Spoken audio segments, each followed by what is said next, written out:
देवाच्या प्रिय लोकांनो,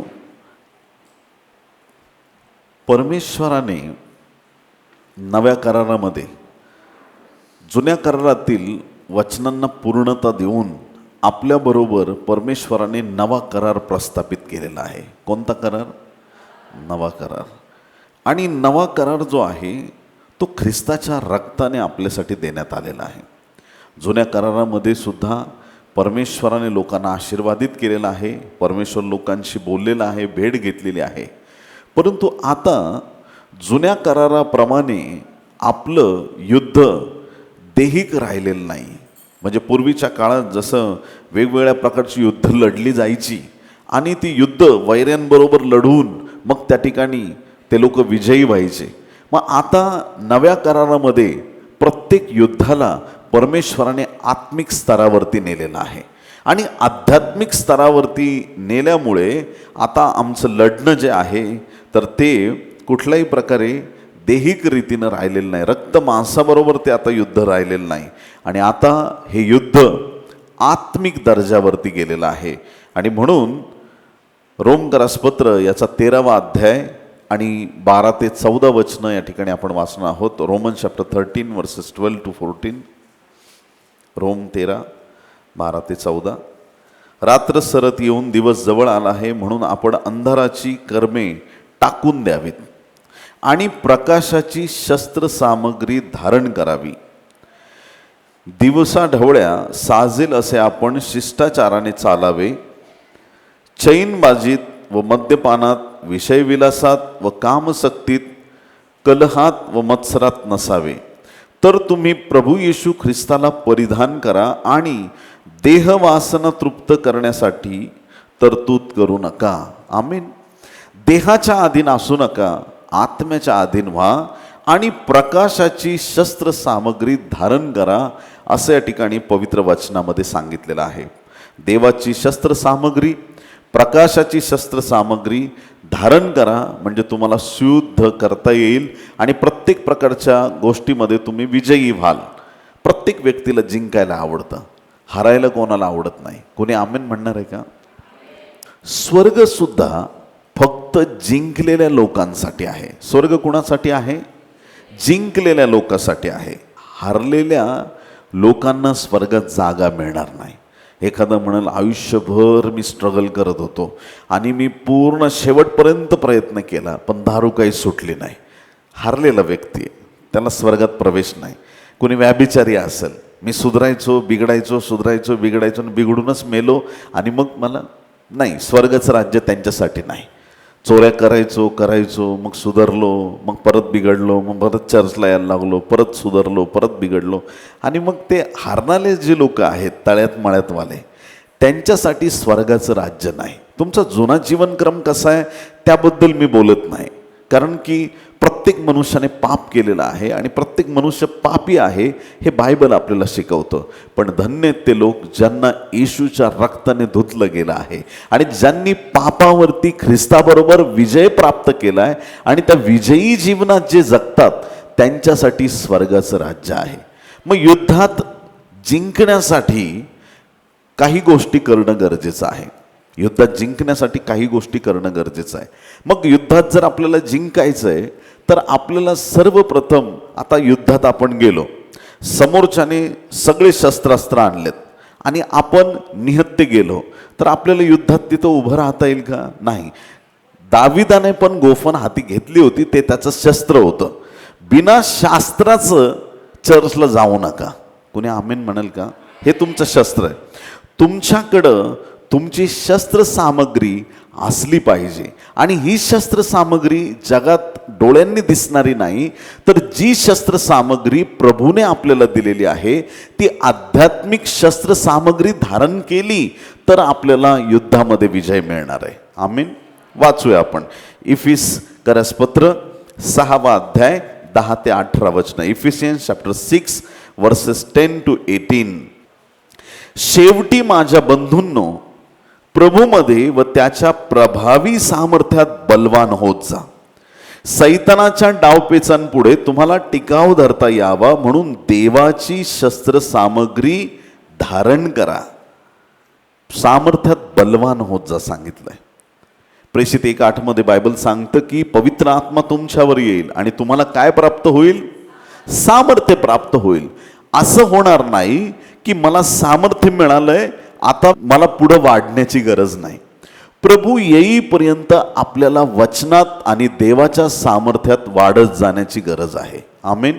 तर या ठिकाणी बायबल सांगतं की सामर्थ्यात बलवान होत जा, देवाच्या आत्म्यात बलवान होत जा, देवाच्या वचनात बलवान होत जा. जिथं आहोत त्याच्यात संतुष्ट राहू नका. मला हे कृपादान मिळालंय, मी हे काम करत आहे, याच्यात मी संतुष्ट नाही.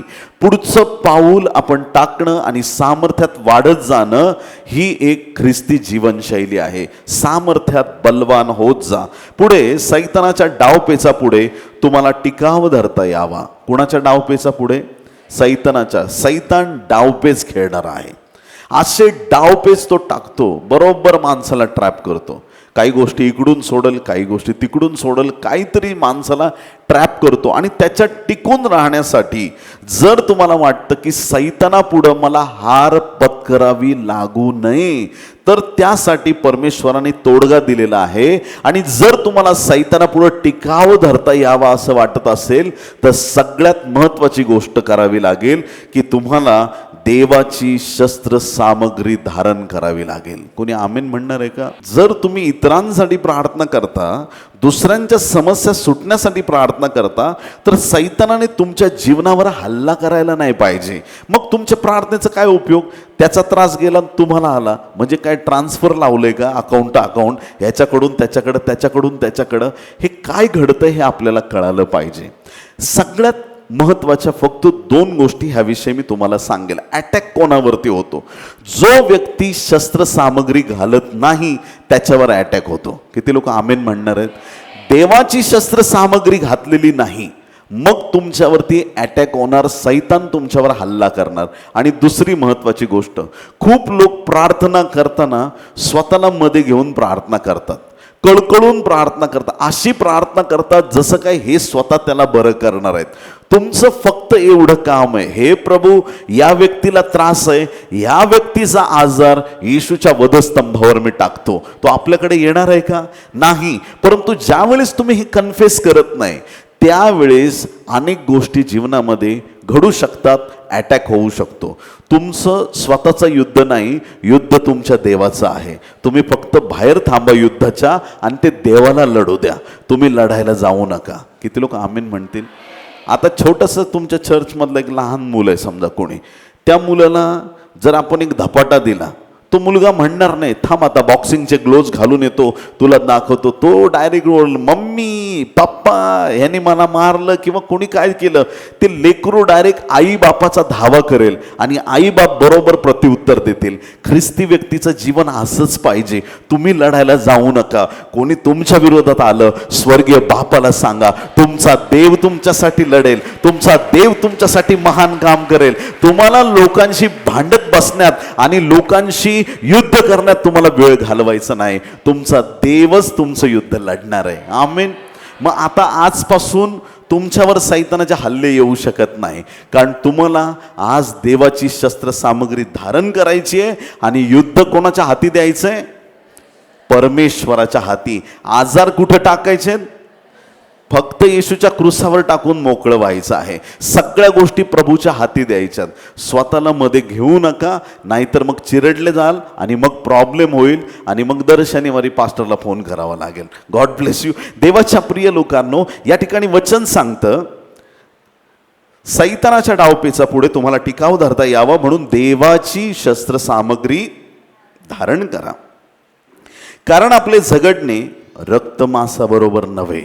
रक्तमांस म्हणजे शरीराबरोबर झगडणं नाही. कोणी तुमच्या विरोधात उभा आहे त्याच्याशी तुम्हाला झगडायचं आहे असं नाही. रक्तमांसाबरोबर तुमचं झगडणं नाही, तर सत्तांबरोबर, अधिकाऱ्यांबरोबर, सध्याच्या काळोखातील जगाच्या अधिपतींबरोबर, आकाशातल्या दुरात्म्यांबरोबर. म्हणजे ही युद्ध कोणाबरोबर आहे? सध्या सत्तेमध्ये बीजेपी आहे. बीजेपी बरोबर युद्ध आहे का आपलं? नाही. ते तर देश चालवतायत, चांगलं काम करतायत. आमचं युद्ध त्यांच्याबरोबर नाही.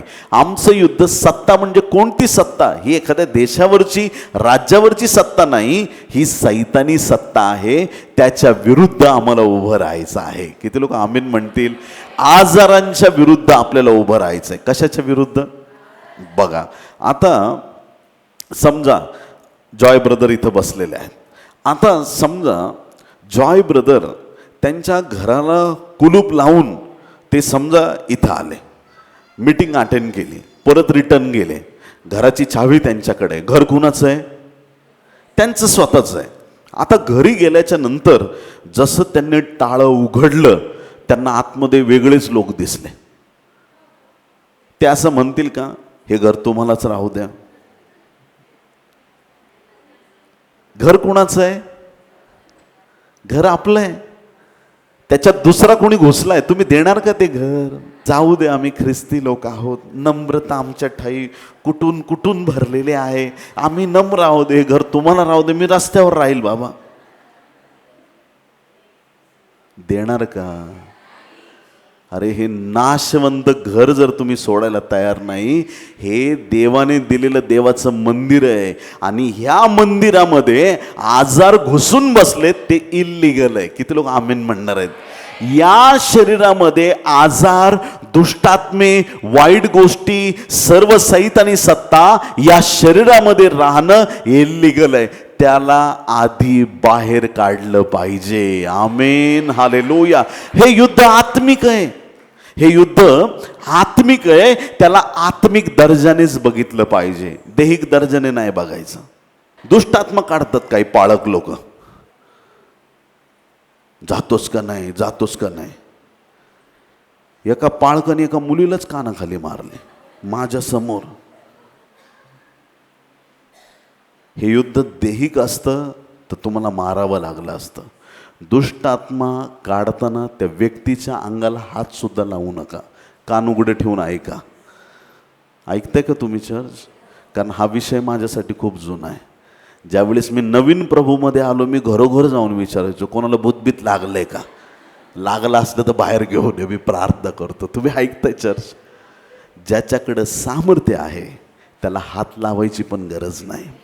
पवित्र आत्मा त्याच्या सामर्थ्याने त्या दुष्ट आत्म्याला हाकलून बाहेर काढतो आणि ते शरीर येशूच्या रक्ताआड घेतलं जातं आणि तुम्हाला मारण्याची गरज नाही. मग तुमच्या समोर आज कोणी पण आणि किती पण मोठा पास्टर, सिस्टर कुणी असो, भूत लागलेल्या माणसाला जर त्यांनी मारायला लागला किंवा काही शारीरिक रीतीनं काही त्रास देत असेल, त्या व्यक्तीला पवित्र आत्मा नाही. येशूने किती लोकांना फटके देऊन दुष्ट आत्मे काढले?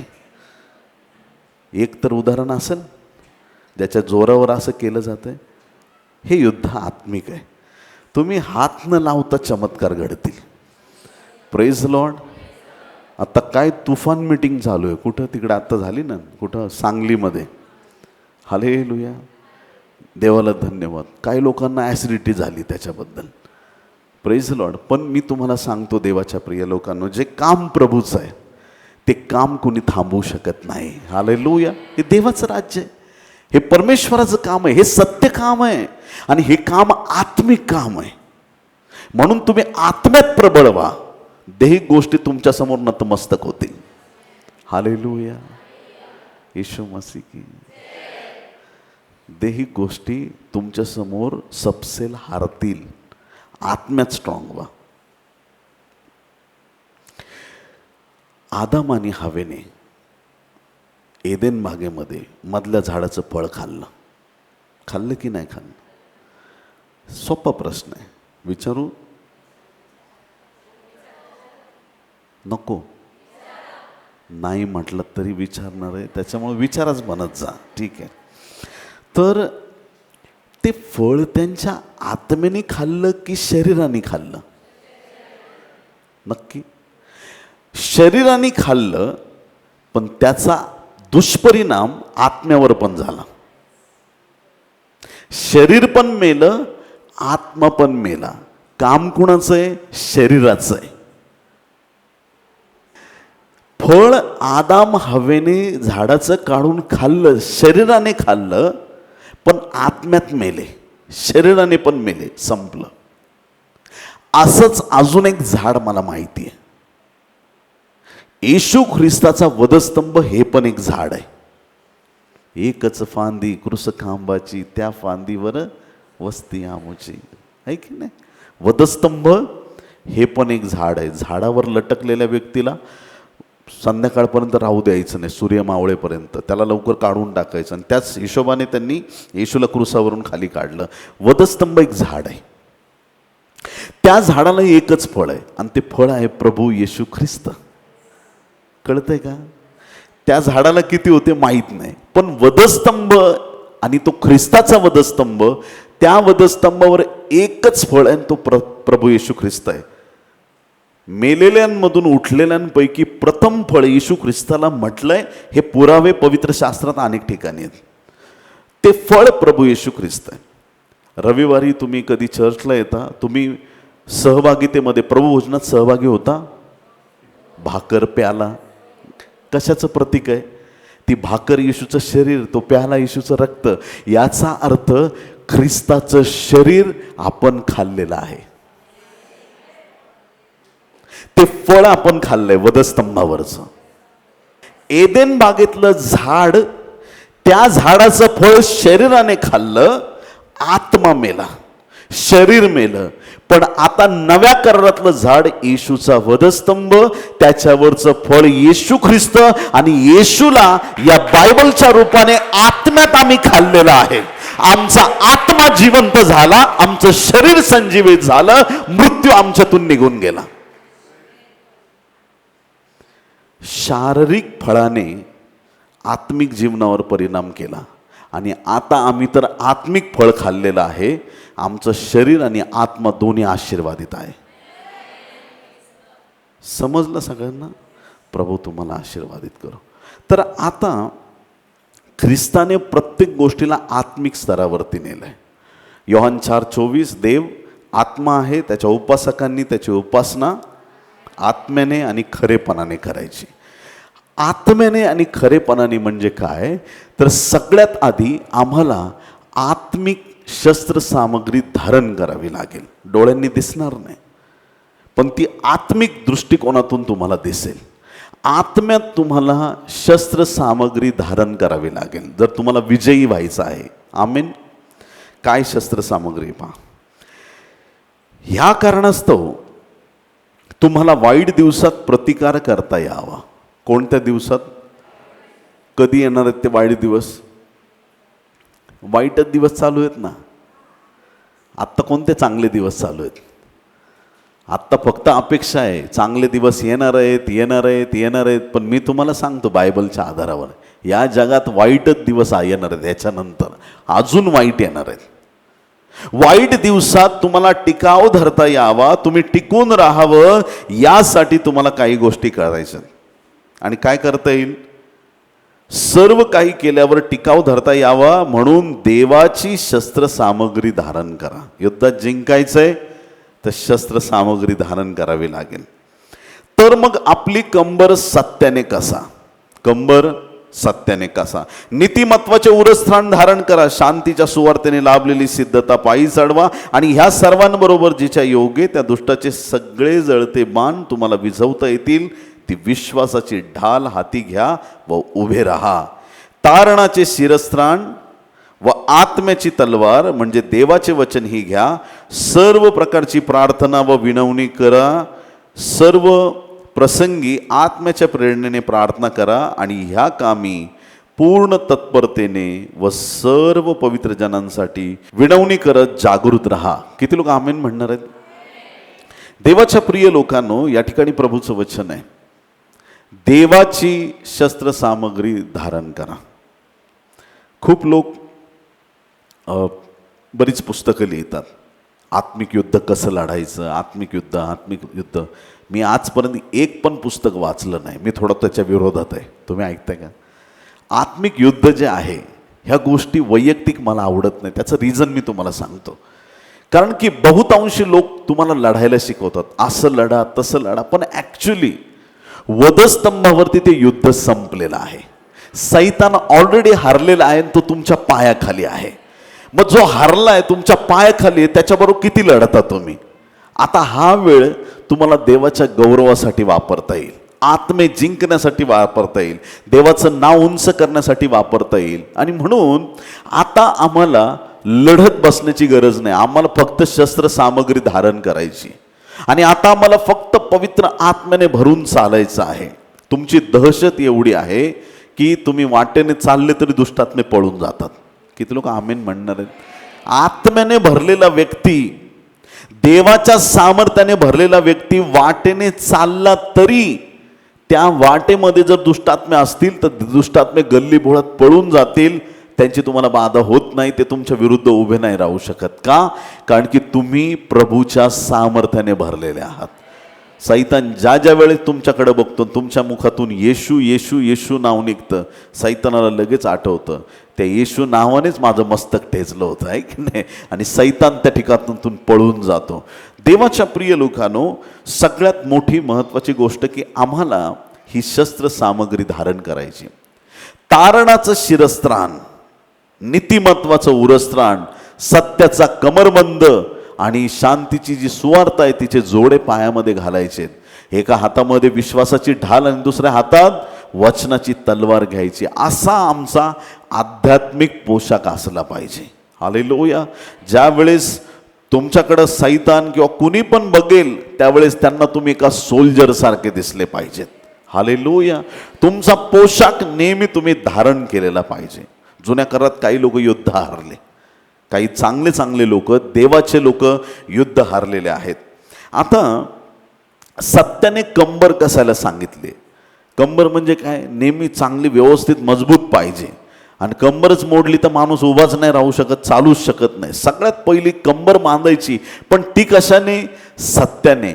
असत्य बोलणारा माणूस, असत्याने चालणारा माणूस कधीही जीवनात सफल होत नाही प्रियांनो. आधी, सगळ्यात आधी सत्याने आपली कंबर बांधणं गरजेचं आहे. असत्य देवाला चालत नाही.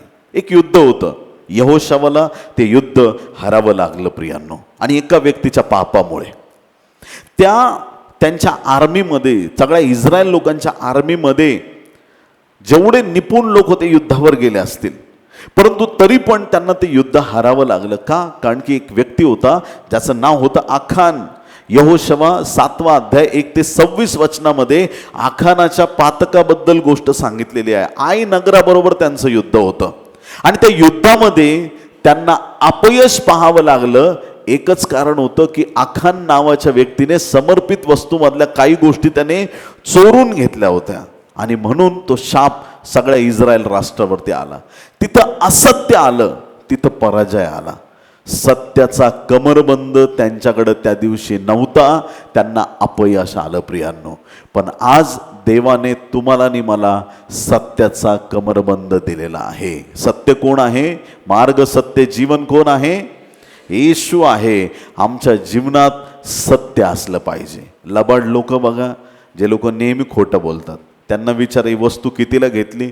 आज सांगितली 50,000, उद्या 60,000 होईल. सांगता येत नाही त्याच गोष्टीचं. रोज मूल्य बदलतात. तुम्ही त्यांना विचारलं ना की अरे तू तर काल वेगळी अमाऊंट सांगितली होती, आज तू वेगळंच बोलतोय, काल तू वेगळंच सांगितलं होतं. जर तुम्ही त्यांच्याशी बोलाल, त्यांच्या प्रत्येक शब्दात आणि प्रत्येक बोलण्यामध्ये तुम्हाला वेगळेपणा जाणवेल. खोटं बोलणारे लोक शब्द बदलतात, पण जे लोक सत्य असतात त्यांचं बोलणं होय तर होय आणि नाही तर नाही असतं. त्यांचा प्रत्येक शब्द खरा असतो. बायबल शिकवतं आपल्याला शपथ वाहू नका. किती लोक आमेन म्हणणार आहेत? काही काही लोक खूप हुशार आहेत. काही झालं की आई शपथ, काही झालं की काय आई शपथ. काही काही लोक बारीक आवाजात बोलतात आईची चप्पल, आहे ना, समोरच्याला वेड्यात काढायला. माहिती आहे मला, मी पण दौंडचाच आहे की नाही. प्रभू तुम्हाला आशीर्वादित करो. देवाच्या प्रिय लोकांनो, शपथ वाहू नका. काय रिझन असेल?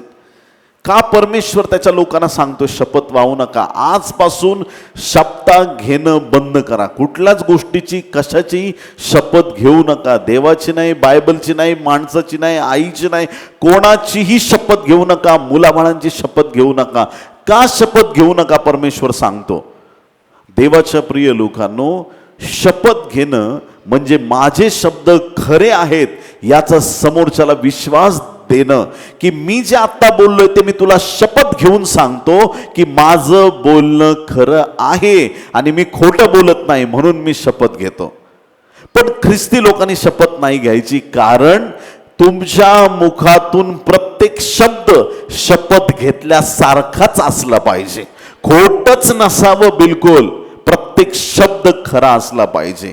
देवाच्या प्रिय लोकांनो, खरा दास तोच ओळखावा जो आपल्या मुखातून असत्य शब्द काढत नाही. खरं बोलणारे लोक परमेश्वराचे आहेत, असत्य आणि असत्याचा बाप सैतान आहे. आणि म्हणून सगळ्यात पहिली गोष्ट, सत्याने आपली कंबर बांधा. त्याच्यानंतर दुसरी गोष्ट, विश्वासाची ढाल आपल्या हाती घेतली पाहिजे. कोणती ढाल? विश्वासाची ढाल. काही लोक एवढे घाबरट आम्ही बघितलेले आहेत प्रियांनो, संदेश देतील, प्रार्थना करतील, काय काय करतील सांगत नाही, परंतु छोट्या छोट्या गोष्टींना घाबरणारे लोक. छोटं काही अडचण आली की हातपाय लगेच गळून जातात. डॉक्टरचा रिपोर्ट आला, बघितला की लगेच काही लोकांनी ते जीव सोडलेले आहेत रिपोर्ट बघून, आणि नंतर कळतं रिपोर्ट दुसऱ्याचे चुकून याच्या हातात आले होते. उगाच फुकटचा मेला, काय फायदा झाला? आहे की नाही? घाबरायचं नाही. परिस्थिती असो, काही असो, प्रत्येक परिस्थितीत भीतीपासून दूर राहा. भय हे सैतानाचं फार मोठं शस्त्र आहे. सुरुवात भीतीपासून होते आणि पुढं नाश नक्की होतो त्या व्यक्तीचा. सगळ्यात पहिली गोष्ट, आमच्याकडं विश्वास असला पाहिजे. विश्वासाची ढाल आमच्याकडे असली पाहिजे. बघा, या ठिकाणी सगळे शस्त्र दिले. तलवार पण आहे, तलवार अटॅक करण्यासाठी आहे, पण ढाल बचावासाठी आहे. आणि बचाव कोणती गोष्ट करणार? तुमचा विश्वास तुमचा बचाव करणार आहे. तुम्ही जर विश्वासात पक्के आहात तर तुमचा बचाव केला जाईल. तुम्ही वाचणार, संकटात तुम्ही टिकाव धरणार, प्रत्येक गोष्टीला तुम्ही पार करून जाल. विश्वास पक्का पाहिजे, स्थिरता पाहिजे विश्वासामध्ये. आज विश्वास केला, उद्या विश्वास सोडून दिला, आज विश्वास आहे, उद्या विश्वास नाही, अशी परिस्थिती आमच्या जीवनात नसावी. प्रत्येक समय विश्वास पाहिजे. शाऊलाचा विश्वास डळमळला, इस्रायलचा पहिला राजा, त्याचा विश्वास डळमळला. कधी? आधी होता विश्वास, गल्ल्यातला बघून त्याचा विश्वास डळमळला. आणि कुठं लिहिलंय? वाचू आपण पटकन. पहिले शमूएल 17वा अध्याय 8 ते 11 वचनं. तो उभा राहून इस्रायल सैन्याला मोठ्याने हाक मारून म्हणाला, गल्ल्यात काय म्हणतो ऐका, तुम्ही येथे येऊन युद्धासाठी सैन्य रचना का केली आहे? एका डोंगरावरती गल्ल्यात आणि त्याचं सैन्य पलिष्टी लोक, दुसऱ्या डोंगरावरती शाऊल आणि त्याचं इस्रायल सैन्य. पलिष्टी आणि इस्रायल वेगवेगळ्या डोंगरावरती, मध्ये खोरं आहे आणि इकडून तिकडं एकमेकांशी संवाद साधतात.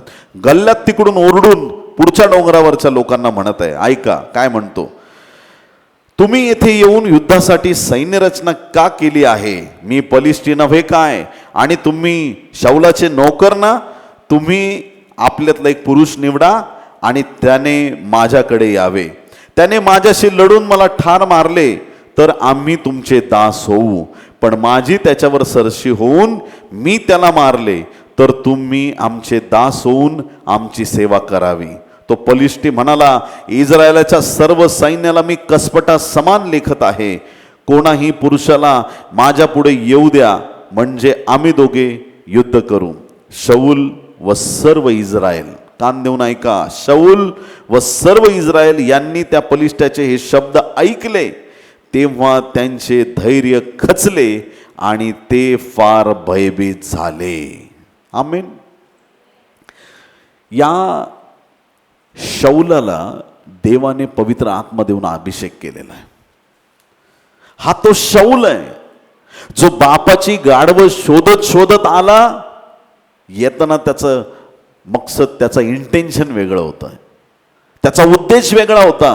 गाढवं शोधायला आला हरवलेली गाढवं शोधत होता आणि देवाने त्याला त्या शोधण्याच्या परिस्थितीमध्ये त्याला राजाचा अभिषेक करण्यात आला. हालेलुया. कुठून उचललं?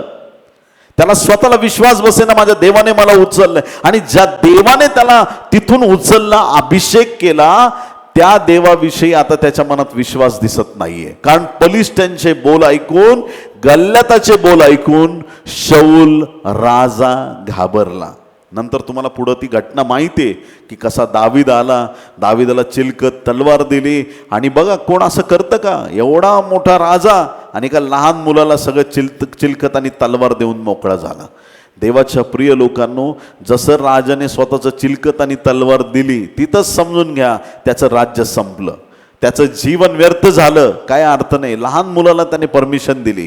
त्या दिवशी शाऊलाने हिंमत दाखवायला पाहिजे होती आणि त्याने म्हणायला पाहिजे होतं की मी येतो आणि मी लढतो.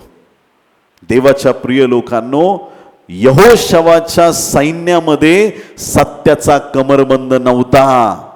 शाऊलाकडं विश्वासाची ढाल नव्हती आणि म्हणून तो आपल्या जीवनामध्ये अयशस्वी ठरला. त्याला त्या गल्ल्याताबरोबर लढण्याची संधी होती, पण त्याने ती घेतली नाही. कारण त्याच्यात अविश्वास होता, त्याच्यामध्ये भय होतं, मी गेलो आणि मला मारलं तर काय होणार, आणि त्या भीतीमुळे तो मागे राहिला. आज देवाचे लोक विश्वासाच्या सामर्थ्यात उभे राहिले पाहिजेत. हालेलुया. विश्वासाने देवाच्या सामर्थ्यामध्ये उभे राहा. विश्वासाने असे अटळ रीतीने उभे राहा.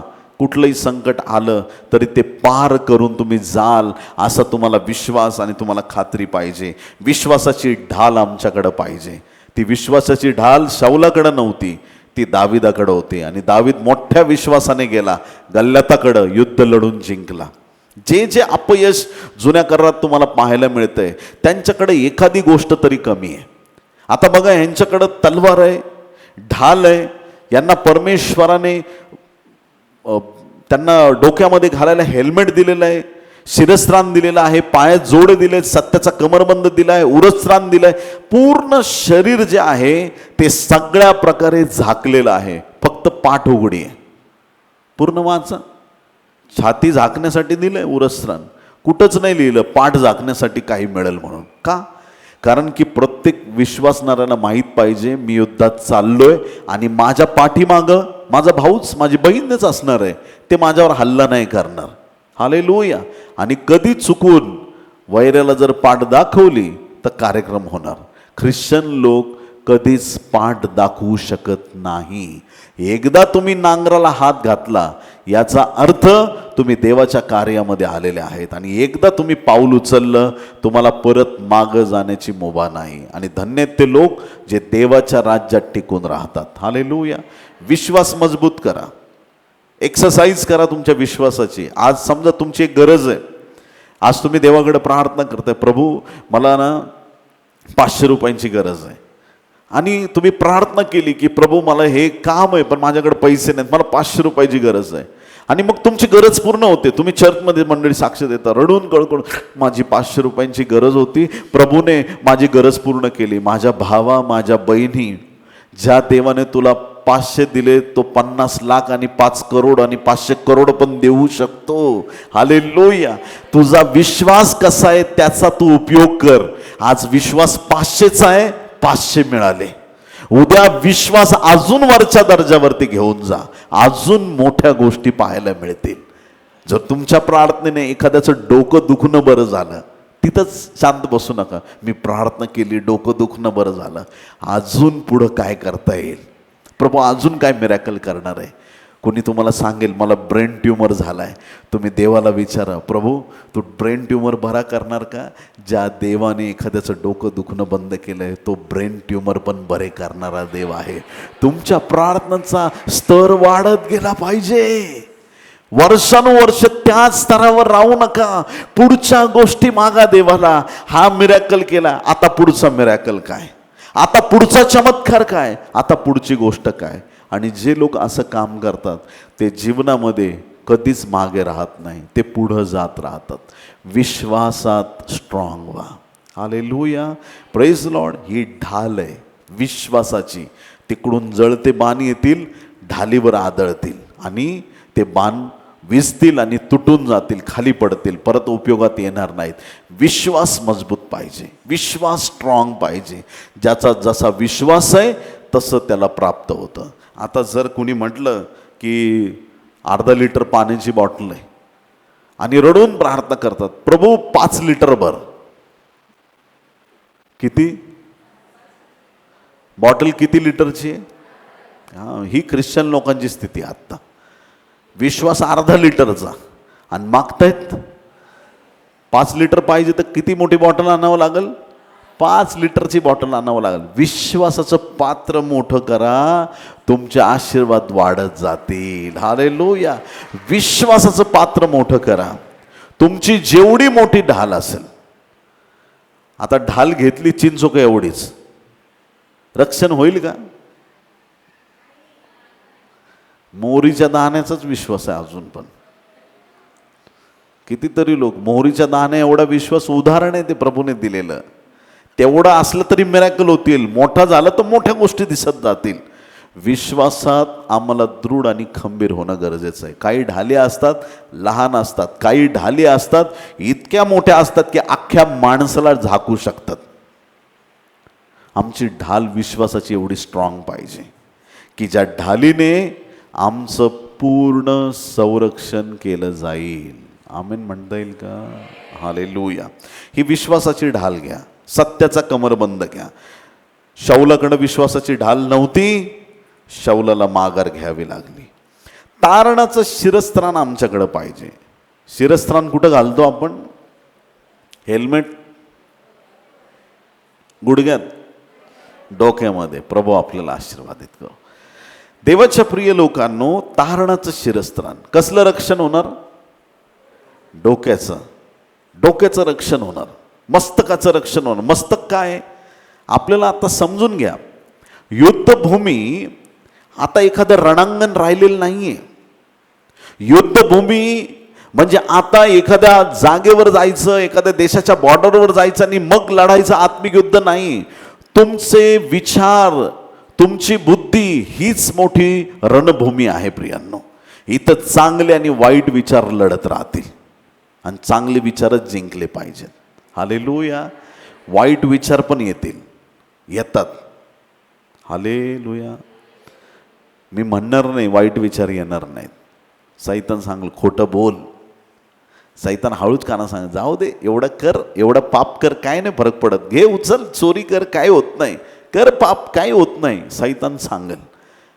दुसरीकडून देवाचा आत्मा तुम्हाला हळूच सांगल, माझ्या मुला हे करू नको, हे अपवित्र काम आहे. हालेलुया. मग तुम्ही कशाला महत्त्व देता, कशाला प्राधान्य देता? युद्ध चालू आहे. देवाचे दूत आणि सैतानाचे दूत मध्य आकाशात तुमच्यासाठी लढत असतात प्रियांनो.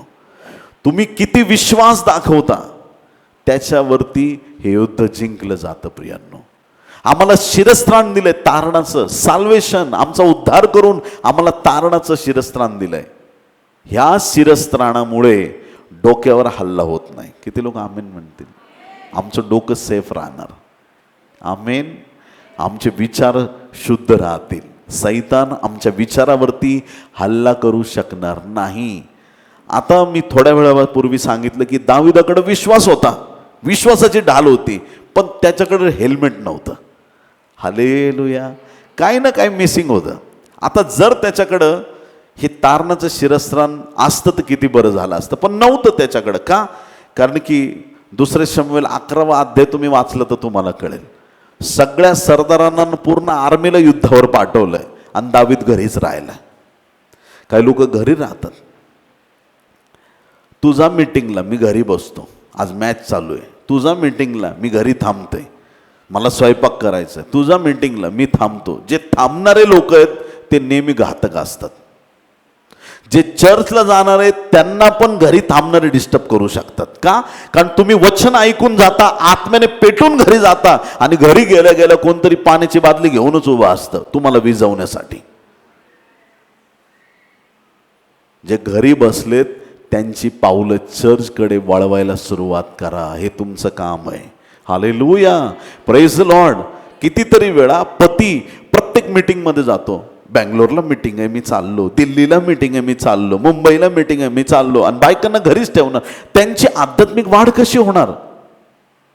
घरातला एकच व्यक्ती, स्त्री असेल पुरुष असेल, बहिणी बऱ्याच वेळा चर्चला येतात, नवरे येत नाहीत, घरात बसून पण येत नाहीत, आणि मग नंतर आपण अपेक्षा करतो की यांनी पण माझ्याबरोबर सेवा करावी. का करेल तो? का करेल? त्याला आध्यात्मिक गोष्टीची गोडीच लागली नाही. ह्या नाताळाला नवी साडी मागू नका नवऱ्याला, नवऱ्याला दागिना मागू नका, पण त्याला म्हणा फक्त मला एक गोष्ट पाहिजे, तुम्ही चर्चला चला. हालेलुया.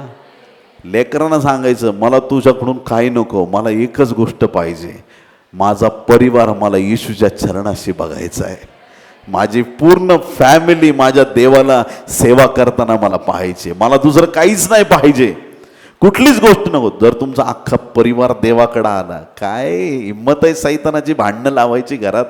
काय हिंमत आहे सैतानाची तुमच्यावर कर्ज आणण्याची? काय हिंमत आहे कुठला आजार घेऊन यायची? परिवार एक आहे तर तुम्ही आशीर्वादित आहे, तुमच्या जीवनात देवाचा गौरव आहे. काही प्राप्त करण्यासाठी झटू नका. हे सगळ्यात आद्य कर्तव्य आहे आपलं, सगळ्यात मोठी गोष्ट. मी आणि माझे घराने परमेश्वराची सेवा करणं सगळ्यात मोठी गोष्ट आहे. काय झालं या ठिकाणी दुसरे शमूएल 11व्या अध्यायामध्ये सगळे गेले युद्धावरती, दावीद घरीच राहिला, आणि दावीद टेरेसवरती गच्चीवर फिरत होता. फिरता फिरता फिरता एका स्त्रीवर त्याची नजर गेली आणि पुढं तो जाऊन व्याभिचारात पडला. एवढा मोठा राजा, अरे ज्याने गल्ला त्याला खाली पाडलं, व्याभिचाराने त्याला जीवनात खाली पाडून टाकलं, काय उपयोग झाला? जर त्याच्याकडं तारणाचं शिरस्त्राण असतं, त्याच्या डोक्यात वाईट विचार आले नसते. जर तुम्हाला वाटतं की तुमचे विचार शुद्ध असावेत, तारणाचं शिरस्त्राण तुमच्याकडे असलं पाहिजे. हालेलुया. तारणाचं शिरस्त्राण तुम्ही घातलंय, सैतान वाईट विचार घेऊन येईल. चल अशी गोष्ट कर, तुमच्यात पवित्र आत्मा आहे आणि तुमच्याकडं तारणाचे शिरस्त्राण आहे. तुम्ही म्हणाल या घाणेरड्या कामासाठी माझा मुकुट काढून ठेवू का मी? चल निघून जा इथून सैताना, या वाईट कामाकडे मी माझी दृष्टी लावणार नाही. हालेलुया. वाईट गोष्टी तुमच्याकडे येतील, पण त्या तिकडून तशाच मागे निघून जातील. का? कारण की तुम्हाला संरक्षण प्राप्त झालेलं आहे, तुमच्या विचारांना संरक्षण प्राप्त झालंय, तुमच्या डोक्याला संरक्षण प्राप्त झालेलं आहे. हालेलुया. बोले येशू मसीह की. येशू ख्रिस्ताने सैतानाला हरवलं आणि सापाचं मस्तक ठेचलं जाईल असं सांगितलं. सैतानाचं मस्तक कुणी ठेचलं? येशूने ठेचलं. हालेलुया. सैतानाचं मस्तक ठेचलं. आता कसं आहे की एखाद्याला एक झापड मारली तर तो पण प्रयत्न करतो समोरच्याला झापडच मारण्याचा. एक लात मारली तर तो पण प्रयत्न करेल. एक शाळेतले लेकरं असतात ना, उभं राहतात मास्तर पुढं, का रे तू त्याला चिमटा का काढलं? नाही, त्यांनी पण मला आधी चिमटा काढला होता सर. विचारा त्याला, पहिलं त्यांनी चिमटा काढला, मग मी पण चिमटा. चिमट्याला उत्तर चिमट्याचं. मग आता समजा येशूने मस्तक ठेचलंय, तर सैतान नेहमी तुमचं मस्तक ठेचण्याच्या प्रयत्नात राहील. तुमच्या डोक्यात चुकीचे विचार घालायचा प्रयत्न करेल. ज्याच्याकडं तारणाचं शिरस्त्राण नाही त्याच्याकडं वाईट विचार येत राहतात आणि तो आयुष्यभर स्ट्रगल त्या माणसाला करावा लागतो. एकदा उद्धार प्राप्त करा आणि प्रभूला सांगा, आज मला सत्याचा कमरबंद पाहिजे, मला विश्वासाची ढाल पाहिजे, मला तारणाचा मुकुट पाहिजे, तारणाचं शिरस्त्राण, मला ते हेल्मेट पाहिजे. वाईट विचार तुमच्याकडं कधीही येणार नाही.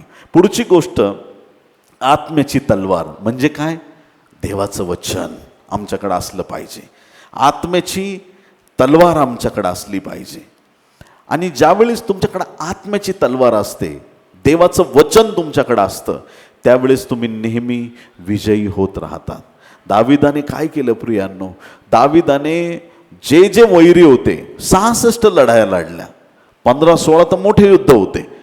टोटल 66 वेळा त्याने लढाया केल्या आणि सगळ्या लढाया दाविदाने जिंकल्या.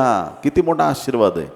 आमचा दावीद असा होता की देवाने सांगितलं मार तर मारायचा, आणि मारू नको म्हणलं तरी मारायचा, असा दावीद होता. Hallelujah, praise the Lord. थोडं जास्त काम करणारा होता.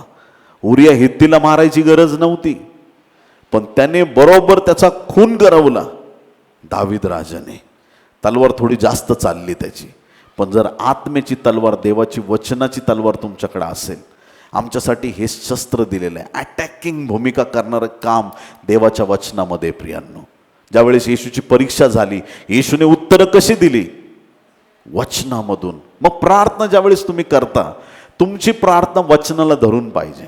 किती लोक आमेन म्हणतील?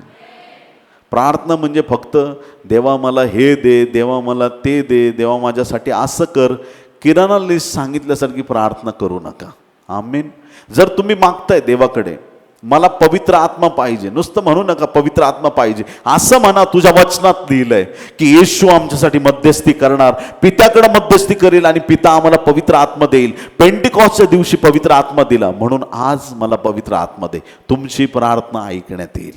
Hallelujah, praise the Lord. तुमच्या प्रार्थनेला सामर्थ्यवान बनवण्यासाठी तुम्हाला देवाच्या वचनाचा उपयोग करावा लागेल.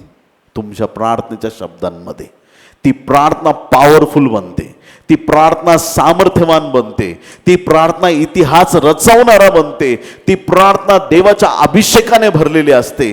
ज्या प्रार्थनेमध्ये तुम्ही देवाच्या वचनांचा उल्लेख करता. एखादा व्यक्ती मरायला टेकलेला आहे, तुम्हाला दिसतंय, मग तुम्हाला आठवलं पाहिजे की प्रभूने काय चमत्कार केलेत. हे प्रभू, हिजकियाला 15 वर्ष आयुष्य वाढवलं. तुझं वचन सांगतं या भावाला पण नवीन जीवन दे. प्रभू देणार. आमेन. वचनांचा उपयोग करा. Praise the Lord. नाही तर बंदुकी आहेत बिना गोळ्यांच्या, नुसतं तोंडाने डिस्क्याव करत राहतात, काही फरक नाही पडतात. असतात ना असे काही लोक, इतके आरडाओरडा करतात भूत काढताना, असं वाटतं त्याला भूत लागलंय का याला भूत लागलंय.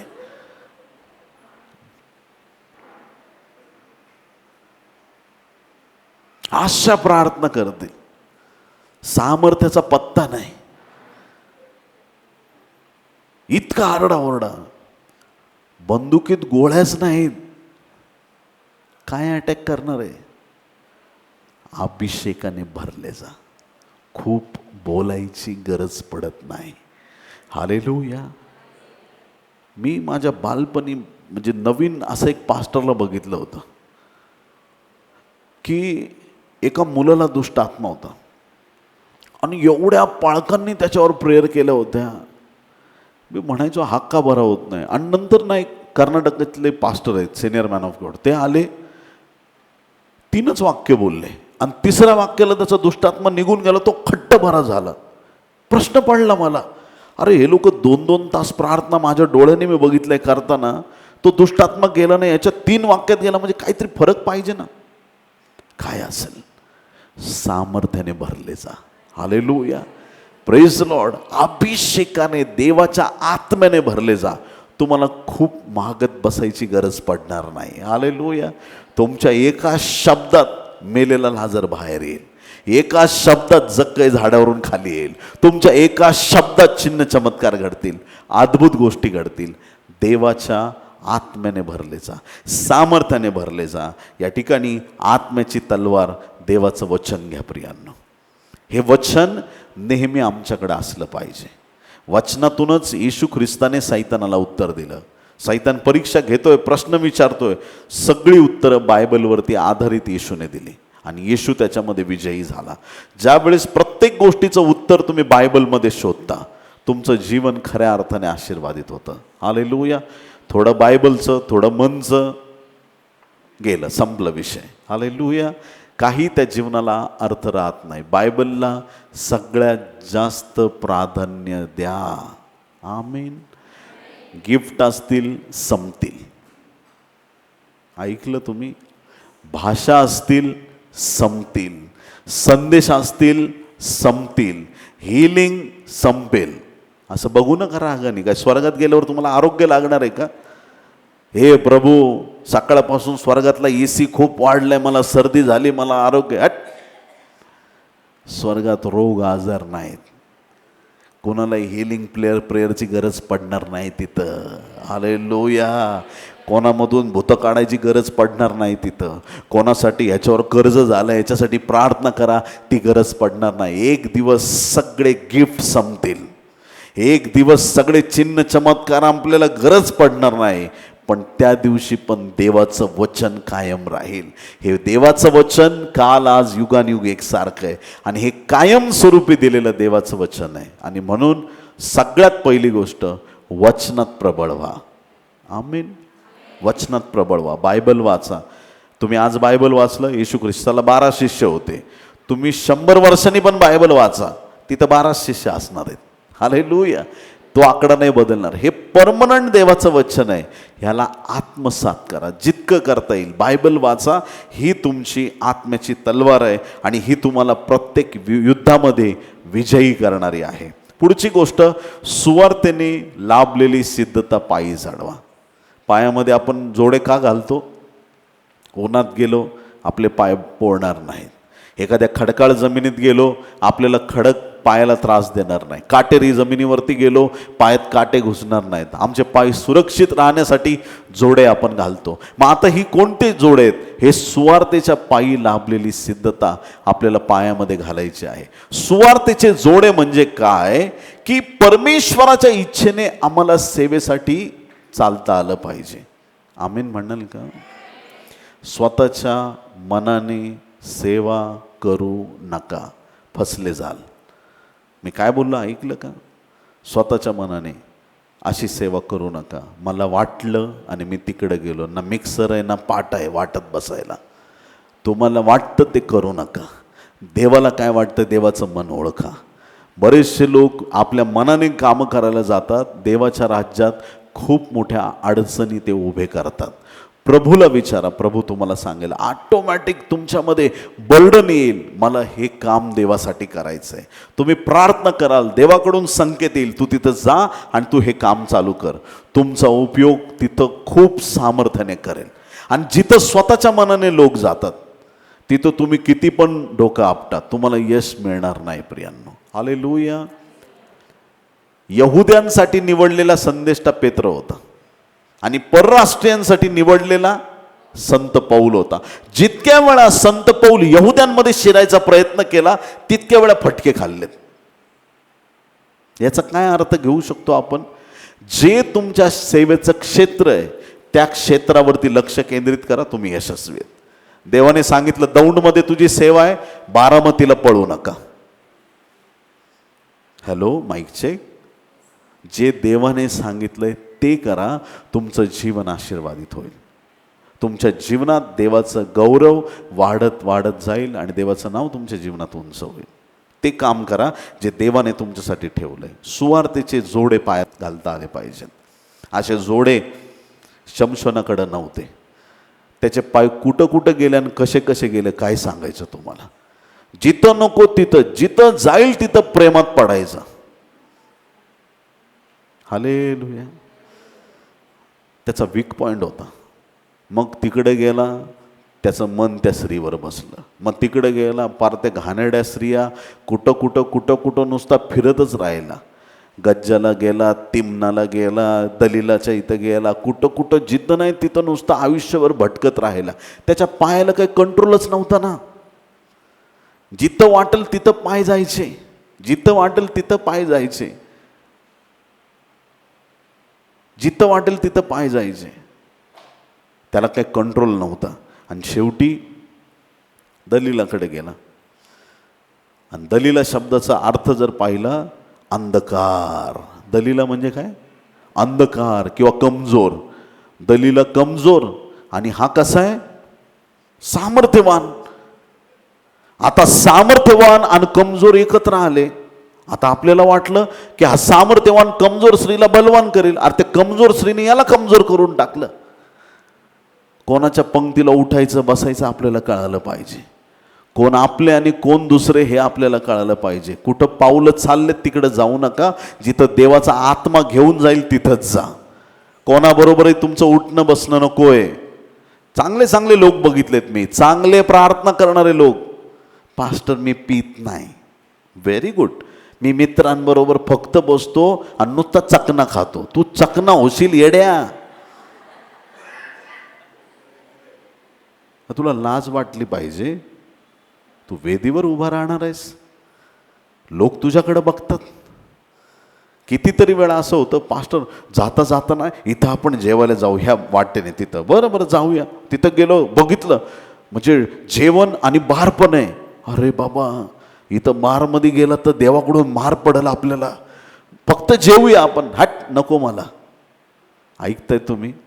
जे तुमच्या हिशोबात नाही तिथं पाऊल ठेवू नका.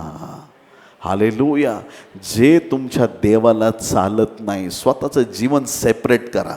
लोक म्हणतील तुम्ही घमंडी आहे. येस, ख्रिस्ताच्या वधस्तंभाचा घमंड माझ्यामध्ये आहे आणि तो तुम्ही काढू नाही शकत. हालेलुया.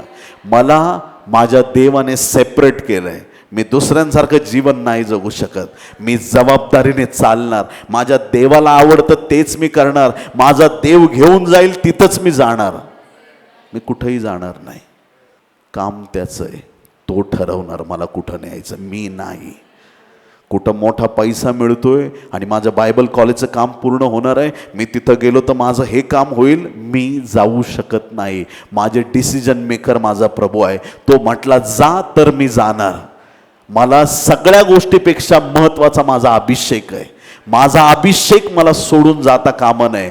माझ्यावरचा देवाचा अनुग्रह मला सोडून जाता कामा नये. दुनिया माझ्या हातातून सुटली तरी चालेल, माझ्याकडे जे आहे ते गेलं तरी चालेल, पण माझा प्रभू माझ्या जीवनात राहिलाच पाहिजे. माझ्या प्रभूचा अभिषेक माझ्या जीवनात राहिलाच पाहिजे. मला बाकी कुठल्या गोष्टीचं घेणं देणं नाही. लोग नाराज होते हैं, होने दो. हालेलुया. लोक तुमच्यावरती नाराज होतील. काय ग बाई, 5 सवासणीचा कार्यक्रम ठेवला, तू नाही आली. आमच्या देवाला नाही चालत. लोक नाराज होतील आणि त्यांना नाराज होऊ द्या. ऐकलं तुम्ही माझं बोलणं? हालेलुया. लोकांना नाराज होऊ द्या, काही फरक पडत नाही.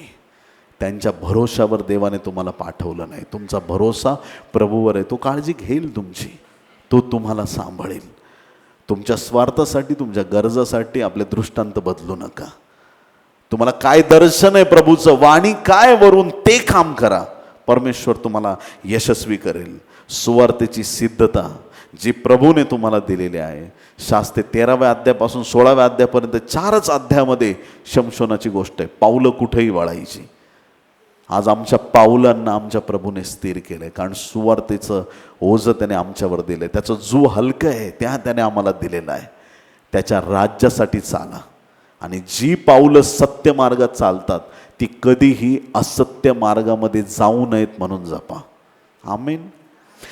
देवाच्या प्रिय लोकांनो, 6वी शेवटची गोष्ट, नीतिमत्वाचं उरस्त्राण प्रभूने आपल्याला दिलेलं आहे. नीतिमत्व, सत्यतेला धरून राहा.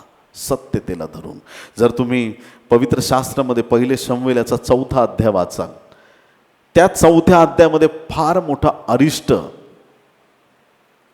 इस्रायल लोकांवरती आले. कारण ना, इस्रायल लोक, शास्त्रेचं पूर्ण पुस्तकच असं आहे. हे लोक पाप करणार, इस्रायल लोक पाप करणार, देव त्यांना फटके मारणार, त्यांना शिक्षा होणार, ते सुधारणार, मग परत त्यांना शास्त्र मिळणार, थोडे दिवस नीट राहणार, परत देवाला सोडून देणार. हे पूर्ण चक्र त्या शास्त्रेच्या पुस्तकात तुम्हाला पाहायला मिळेल. आणि अशा चक्रामध्ये तुम्ही 4थ्या अध्यायात 1 शमूएलच्या पाहू शकता की किती मोठा अरिष्ट ह्या गोष्टींमुळे त्यांच्याकडे आलंय. नीतिमत्व सोडून दिलं. ज्या गोष्टी देवाला आवडत नाहीत त्या इस्रायल लोकांनी केल्या. आणि काय घडलं त्यांच्यासाठी? आफेक येथं पलिष्ठांबरोबर त्यांचं युद्ध झालं. पहिलं वॉर झालं. जसा वॉर झाला, पहिल्या युद्धात 4000 लोक इस्रायलचे मेले. दुसऱ्यांदा जेव्हा युद्ध झालं, परत युद्ध झालं, 30,000 लोक मेले. आणि 30,000 फक्त मेले नाही, कराराच्या कोशाबरोबर एली याजकाचे 2 मुलं होते, हफनी आणि फिनहास. हे दोन्ही मुलं त्याच्यामध्ये मरण पावले प्रियांनो. आणि जशा त्या युद्धामध्ये इस्रायल अपयशी झालाय, कुणीतरी धावत पळत येऊन ती बातमी इस्रायल लोकांना सांगायला आले. एली याजकाने विचारलं, काय झालं? तुमचे 2 मुलं मिळले.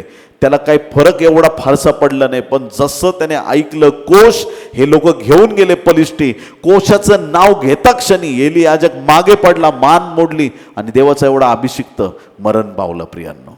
आणि त्याच फिनासची बायको, तिला पण तिच्या उदरात बाळ होतं, बाळाला जन्म देतात त्याच दिवशी एकाच घरातले 4 लोक मरण पावले. फिनासची बायको पण त्या दिवशी मरण पावली. सांगण्याचं तात्पर्य हे की ज्या वेळेस नीतिमत्व नसतं त्यावेळेस मृत्यू माणसावरती येतो. प्रियांनो, उरस्त्राण आहे आणि उरस्त्रांच्या आतमध्ये काय आहे? इथं कशाचं रक्षण? हृदयाचं रक्षण करण्यासाठी उरस्त्राण आहे. आपल्या अंतकरणाचे विशेष रक्षण कर. बायबल सांगतं सर्व रक्षणीय वस्तूपेक्षा आपल्या अंतकरणाचे विशेष रक्षण कर. उरस्त्राण आहे. आज ह्या वचनातून आम्ही काय शिकतो? जुन्या करारातील लोकांकडं ही शस्त्र सामग्री नव्हती. प्रभू येशू ख्रिस्ताने ती सामग्री आपल्याला दिलेली आहे. हालेलुया. याचा अर्थ देवाचे लोक कधीही अपयशी होणार नाहीत. आमेन. आज ती प्रभूची आत्मिक शस्त्र सामग्री धारण करा. आपले विचार शुद्ध राहतील, आपलं हृदय स्वच्छ राहील, आपल्याकडं सत्याचा कमरबंद राहील, सुवार्तेचे जोडे पायी चढवा, योग्य ठिकाणीच तुम्ही जाल, विश्वासाची ढाल हाती घ्या, तुमचं रक्षण होणार आहे. तुमच्याकडं आत्म्याची तलवार आहे. हे वचन सगळ्या सैतानी कृत्यांना नष्ट करणार आणि तुम्हाला जीवन देणार आहे. हालेलुया. आज प्रभूकडे प्रार्थना करा आणि प्रभू ही सगळी परिस्थिती बदलणार आहे. बोलो येशू मसीह की. आज ही शस्त्र सामग्री जर तुम्ही धारण कराल, तुमच्यासाठी परमेश्वर मोठ्याने अद्भुत गोष्टी करणार. आमीन. मोठ्याने अद्भुत गोष्टी. ज्या ज्या गोष्टी तुम्हाला वाटते की माझ्या जीवनात स्ट्रगल आहे, परिवारामध्ये असेल, कुठल्या गोष्टीत तुम्हाला यश मिळत नसेल, अडचणीत तुम्ही सापडले, फक्त शस्त्र सामग्री आज धारण करा. आणि आज ज्या गोष्टी 6 गोष्टी देवाने दिल्यात त्या एकदम घट्ट धरून राहा. परमेश्वर तुम्हाला विजयी जीवन देईल. हालेलुया. तुमच्यासाठी मोठ्याने महान आशीर्वादांना परमेश्वर मोकळं करेल. आमीन. या आपण उभे राहूया. आपण एक प्रार्थना करणार आहोत. Thank you lord. हालेलुया. धन्यवाद ईश. Thank you lord. Hallelujah. Glory glory glory. Hallelujah. धन्यवाद धन्यवाद धन्यवाद धन्यवाद ईश. स्वर्गीय देवा, येशूच्या नावात आम्ही तुझ्या चरणाशी येतो. येथे उपस्थित प्रत्येक माझ्या भावा बहिणीला, लहान थोरांना, माता पित्यांना, लेकरांना, सर्वांना प्रभू तुझ्या पवित्र रक्ताआड घे. आज आमची प्रार्थना आहे प्रभू, आत्मिक शस्त्र सामग्री प्रत्येकाला तू दे. जे अपयश आम्ही जुन्या करारात पाहिलं ते अपयश आम्हाला नवीन करारात दिसत नाही. तुझे सेवकगण, तुझे शिष्यगण, तुझे प्रेषितगण सर्वच्या सर्व सेवेमध्ये यशस्वी झाले. ज्यांनी तुझी सेवा केली ते सेवेत यशस्वी झाले. प्रभू आम्ही तुला धन्यवाद देतो. प्रभू आमची देखील सेवा आणि जीवन तू यशस्वी करत आहे आणि त्यासाठी लागणारी जी शस्त्र सामग्री तू आम्हाला देऊ केलीस, तुला आम्ही धन्यवाद देतो. तुझ्या आत्मिक सामर्थ्यात तू प्रत्येकाला चालव. तुझं गौरव होऊ दे. पित्या धन्यवाद. आमची प्रार्थना ऐकली. सर्व गौरव आणि सन्मान आम्ही तुला देतो. ही सर्व प्रार्थना उद्धारक येशू याच्या गोड, पवित्र आणि सर्वोच्च नावात मागतो म्हणून पित्या ऐक. आमेन आमेन आमेन. टाळ्या वाजून प्रभूला धन्यवाद देऊया.